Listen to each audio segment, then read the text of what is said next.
Tempo comum, 16ª semana, segunda-feira. Tema: 31. A fé e os milagres. Pontos a meditar. 1. Necessidade de boas disposições para receber a mensagem de Jesus. 2. Querer conhecer a verdade. 3. Limpar o coração para poder ver. Deixar-se ajudar nos momentos de escuridão. Pelo sinal da Santíssima Cruz, livrai-nos Deus nosso Senhor dos nossos inimigos. Em nome do Pai, do Filho e do Espírito Santo. Amém. Meu Senhor e meu Deus, creio firmemente que estás aqui, que me vês, que me ouves. Adoro-te com profunda reverência. Peço-te perdão dos meus pecados e graça para fazer com fruto este tempo de oração. Minha Mãe Imaculada, São José, meu Pai e Senhor, meu anjo da guarda, intercedei por mim.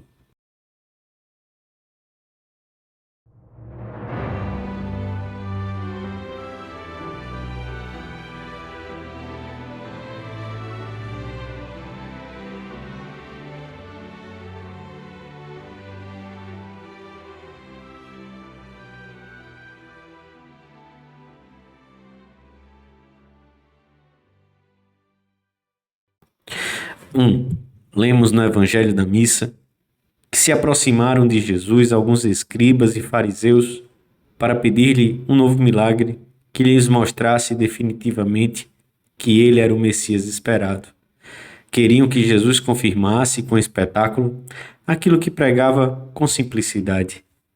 Mas o Senhor responde-lhes anunciando o mistério da sua morte e da sua ressurreição, e servindo-se para isso da figura de Jonas.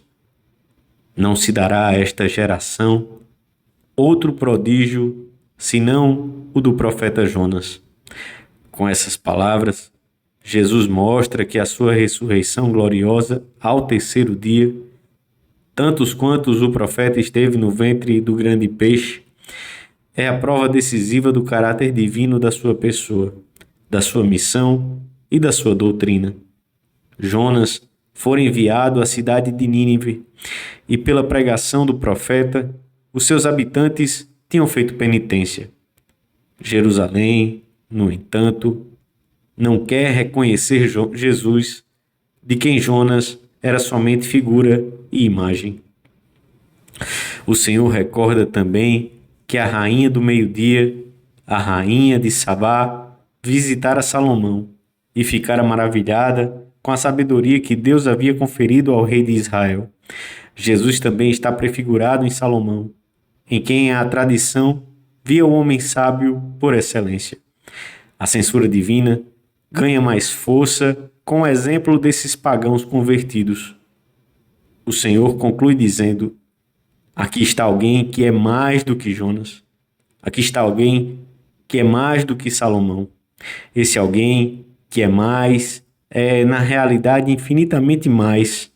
Mas Jesus, talvez com uma carinhosa ironia, prefere suavizar essa incomensurável diferença entre ele e os que o tinham prefigurado, que não passavam de sombra e sinal daquele que havia de vir.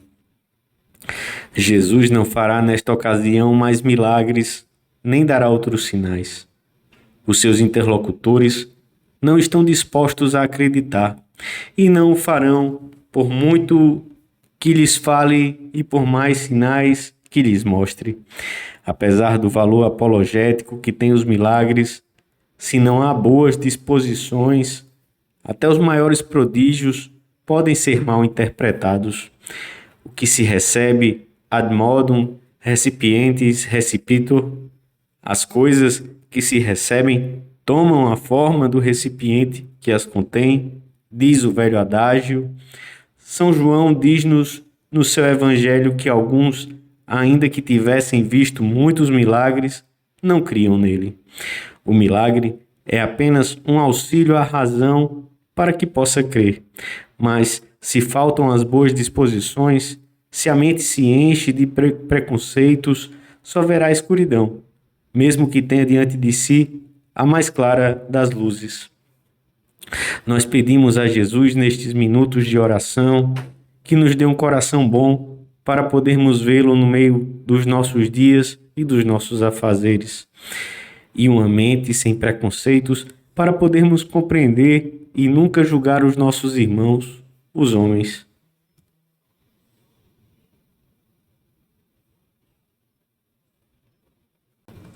Dois. Para ouvir a verdade de Cristo, é necessário escutá-lo, aproximar-se dele com uma disposição interna límpida, estar aberto com sinceridade de coração à palavra divina.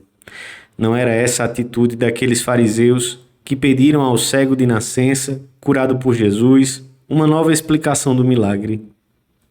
Que é que te fez ele? Como te abriu os olhos? E a resposta do cego deixa descoberto que o preconceito daqueles homens os impedia de entender a verdade. Talvez ouvissem, mas não o escutavam. Ele replicou: Eu já vou-lo disse, e vós já o ouvistes. Por que quereis ouvi-lo novamente?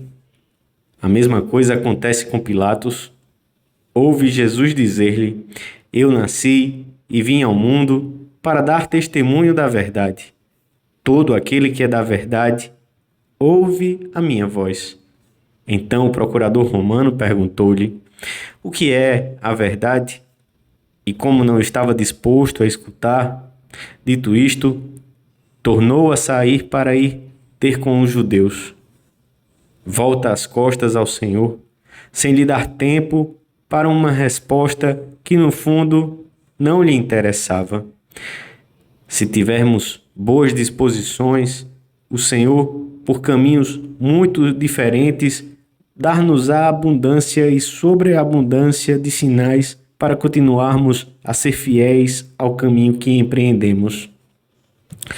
Teremos a alegria de poder contemplá-lo em tudo o que nos rodeia, na própria natureza, onde deixou tantos sinais para que o vejamos como Criador, no meio do trabalho, na alegria, na doença e tantas vezes na intimidade da oração.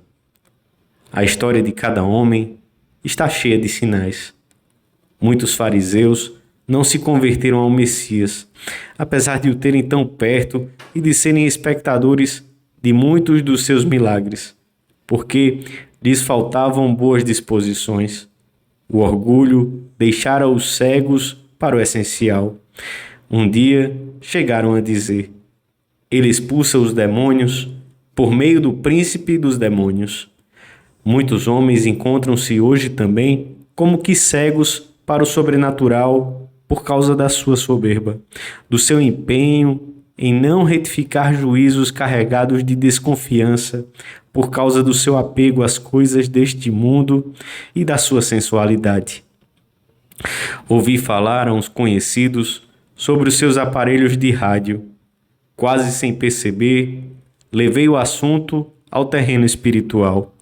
Temos muita tomada de terra, demasiada, e esquecemos a antena da vida interior.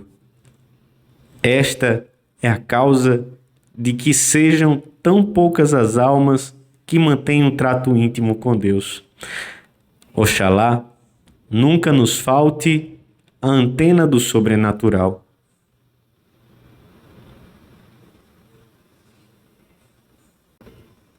Três. Aqui está alguém que é mais do que Jonas. Aqui está alguém que é mais do que Salomão. O próprio Cristo está ao nosso lado. Bate à porta do homem, da sua inteligência e do seu coração. Não como um estranho, mas como alguém que nos ama, que deseja comunicar-nos os seus sentimentos e até a sua própria vida, que quer dar solução divina àquilo que nos preocupa ou até nos oprime. Mas assim como as ondas de rádio sofrem interferências que impedem uma boa sintonia, também podem apresentar-se obstáculos no campo da fé. Por vezes, as trevas podem afetar pessoas que vêm seguindo o Senhor há muitos anos e que ficam, por culpa própria ou não, desconcertadas ou como que perdidas, deixando de ver a alegria e a beleza da entrega. Nesses casos, tornam-se necessárias umas perguntas feitas com sinceridade na intimidade da alma. Desejo realmente voltar a ver? Estou disposto a concordar, ao menos, em que existem razões e acontecimentos que revelam a presença de Deus na minha vida? Deixo-me ajudar? E para isso, exponho a minha situação com clareza, sem esconder-me por trás de teorias, sem maquiagens, sem paliativos, juntamente com a soberba, que é o principal obstáculo, podem apresentar-se outras dificuldades. O ambiente ávido de comodismo, que tende a rejeitar por princípio tudo que implica sacrifício e cruz, e que pode armar laços sutis, cheios de razões humanas contrárias ao que Deus pede, e em determinado momento um caminho cheio de alegria, mas mais árduo e íngreme que o de um ambiente carregado de hedonismo. Será necessário, então, um esforço suplementar e mesmo heróico por desprender-se de todo o lastro das paixões que arrastam para o pó da terra. Será necessário purificar os corações dos amores desordenados para acumulá-lo do amor verdadeiro que Cristo oferece, pois dificilmente poderá apreciar a luz quem tem um olhar turvo. A preguiça é outro obstáculo que pode interpor-se no caminho para Deus. Como todo amor autêntico, a fé e a vocação implicam uma entrega da pessoa, que o amor nunca considera suficiente. A preguiça costuma traçar uns limites e defender uns direitos mesquinhos que entravam e atrasam a resposta definitiva a essa fé amorosa.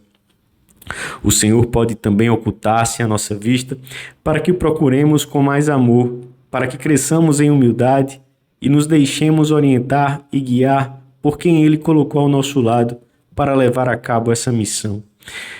Se compreendemos, nesses casos, que é essa a vontade divina, sempre acabamos, sem exceção alguma, por descobrir o rosto amável de Cristo, mais claramente do que antes, com mais amor.